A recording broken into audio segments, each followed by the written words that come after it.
Bismillahirrahmanirrahim.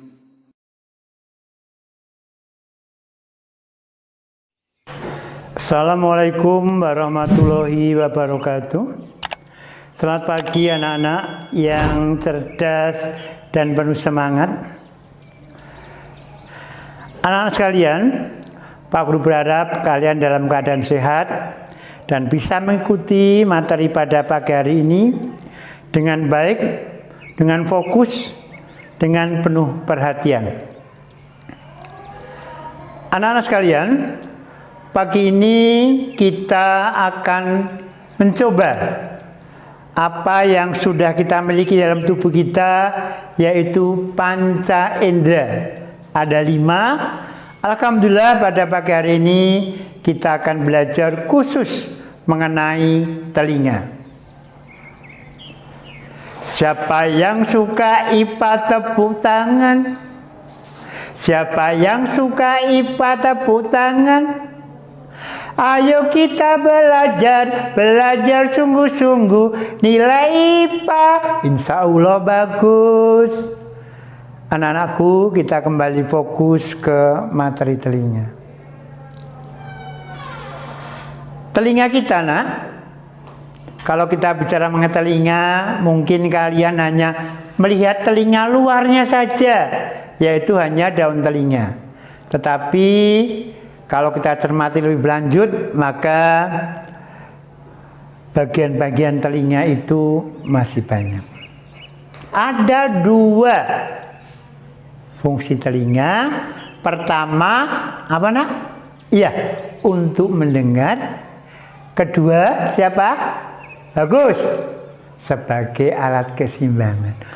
Anakku, telinga kita, bagian telinga kita itu dibagi menjadi 3, yaitu telinga luar, telinga tengah, dan telinga dalam. Sekarang kita akan lihat, nak, inilah, nak, telinga kita itu kalau dari luar hanya daun telinga, ternyata kalau kita lihat bagian-bagiannya banyak sampai ke otak. Ini Pak Guru ambil yang penting-penting saja, ada 9. Ya, 9 bagian telinga yang penting. Yang pertama, nomor 1 adalah daun telinga. Coba dicermati, daun telinga letaknya di situ. Daun telinga ini kok kelihatannya empuk karena terdiri dari tulang rawan. Yang kedua, nak, nomor 2 bagian telinga itu adalah lubang telinga. Ya.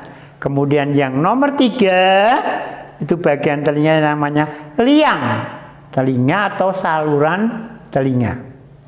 Sedangkan yang keempat, nak, itu adalah kendang telinga. Lah, hati-hati, nak, kendang telinga ini sangat penting untuk kita. Kalau sampai robek, maka kita akan mengalami gangguan pendengaran. Yang kelima adalah 3 tulang pendengaran. Apa, nak?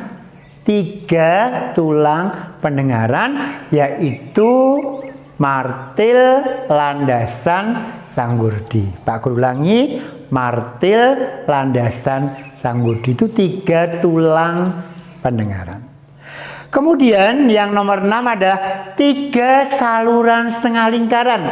Lah, inilah, nak, tempat alat sebagai alat keseimbangan tubuh, sehingga kalian bisa sempoyongan atau tegak itu di nomor 6. Nomor 7, nak, saluran Eustachius. Saluran ini menghubungkan rongga mulut dan telinga tengah. Kemudian yang nomor 8 adalah koklea atau rumah siput. Kemudian yang terakhir nomor 9 adalah saraf pendengaran. Jadi bagian-bagian telinga ini kalian harus paham urut dari daun telinga sampai otak.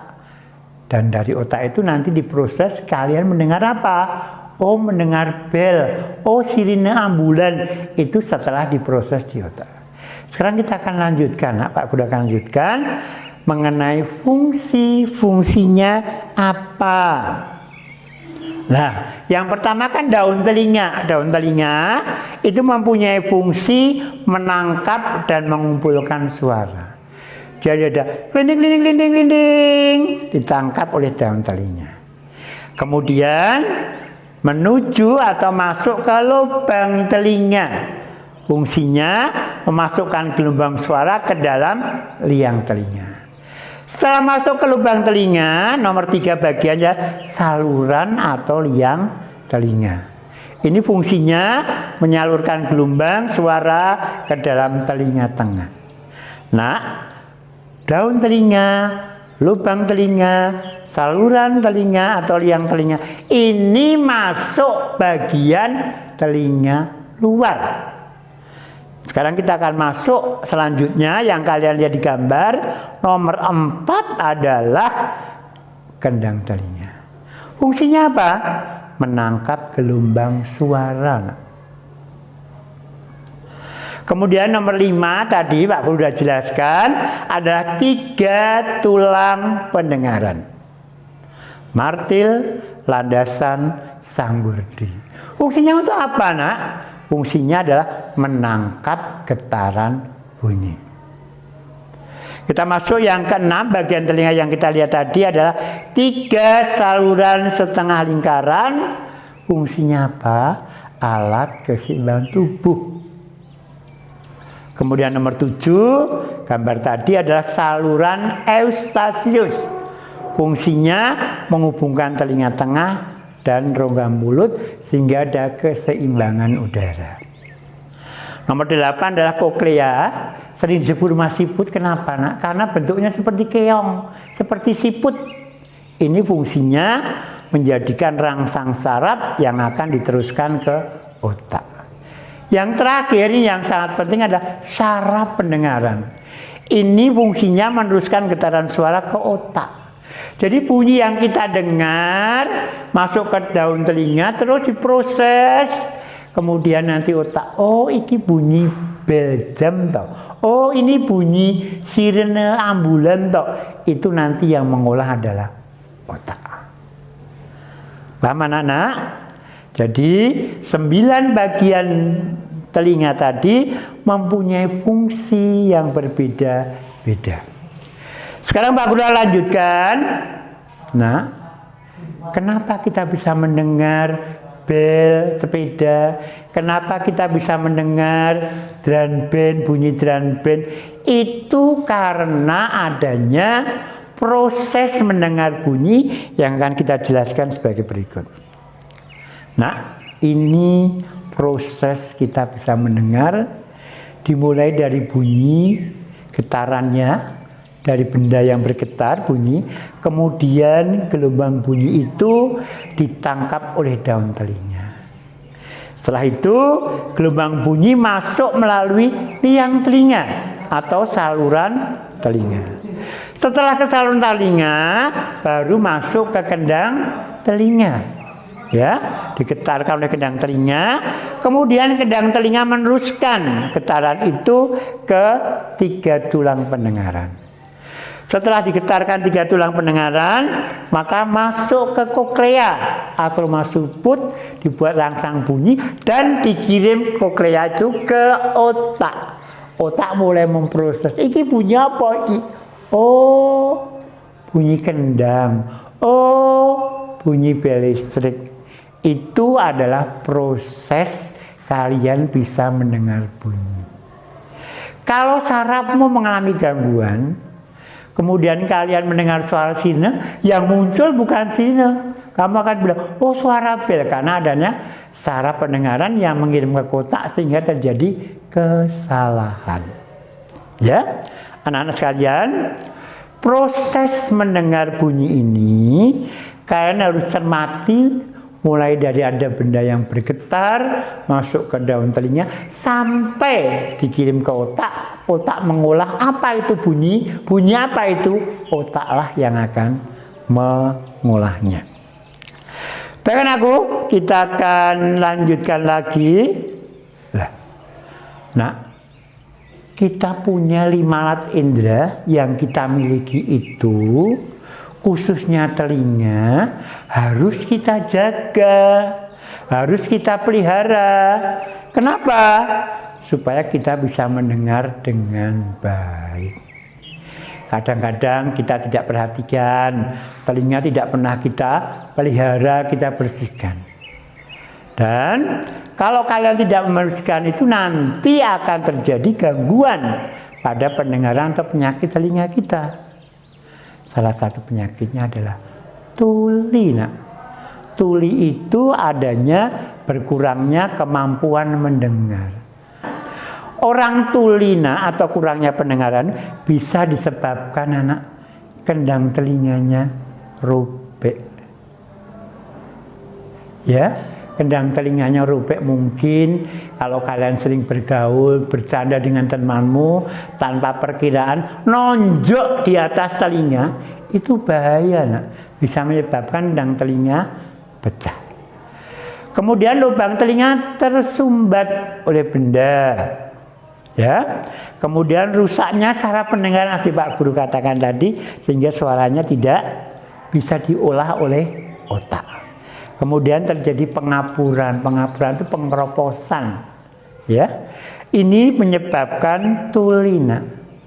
Tuli ini, anak-anak yang menderita tuli, istilahnya yang bagus adalah tunarungu pendengarannya, sehingga ngomongnya pakai bahasa isyarat, itu nanti akan mendapat pelayanan khusus di sekolah yang namanya SLB bagian B, sekolah luar biasa bagian B. Hati-hati, penyakit-penyakit telinga ini, terutama di bagian tuli ini, kalian benar-benar harus perhatikan. Yang kedua, nak, penyakit atau kelainan pada telinga ini yang namanya adalah congeken. Itu penyakit yang disebabkan oleh infeksi bakteri dalam telinga, sehingga telinga mengeluarkan bau busuk, ambune nggak enak, nak. Mudah-mudahan dua penyakit yaitu tuli dan congek ini tidak diderita oleh kalian kalau kalian memelihara kesehatan telinga dengan baik. Bagaimana, nak, cara memelihara kesehatan telinga? Pertama, nak, kalian bersihkan telinga menggunakan kapas bertangkai. Tapi ingat, jangan dimasukkan dalam-dalam karena dapat merusak kendang telinga. Bersihkan, kalau kalian mandi dibersihkan pakai kapas bertangkai, tetapi jangan dalam-dalam sehingga dapat merusak telinga. Yang kedua, tidak memasukkan benda keras atau tajam ke dalam telinga. Kalian main-main memasukkan apa di dalam telinga itu sangat berbahaya. Kemudian yang ketiga, nah ini kalian sering mandi, berenang, tidak boleh memasukkan air ke dalam telinga, karena nanti telinga kita akan terganggu. Kemudian kalian juga mencoba menghindari suara yang bising. Kalau suara yang keras memekakkan telinga itu dapat merusak kendang telinga, nak. Kalian hindari. Kemudian anakku, kalau kalian punya kelainan atau merasa sakit pada telinga, lebih baik kalian bisa konsultasi kepada dokter spesialis yang namanya dokter THT, telinga, hidung, tenggorokan. Jadi Pak Guru berharap, nak, apa yang kita miliki, baik itu mata, baik itu telinga, baik itu kita rawat, kita jaga. Anak-anak, materi telinga ini harus benar-benar kalian pahami, karena ini sangat penting untuk diri kalian sendiri. Kemudian kalian juga bisa merawatnya dengan baik. sehingga kalian memiliki telinga yang mampu mendengar dengan baik dan sebagai alat keseimbangan tubuh kita. Cukup anak-anak, Pak Guru akhir dengan Assalamualaikum warahmatullahi wabarakatuh. Tetap semangat, tetap sehat anakku.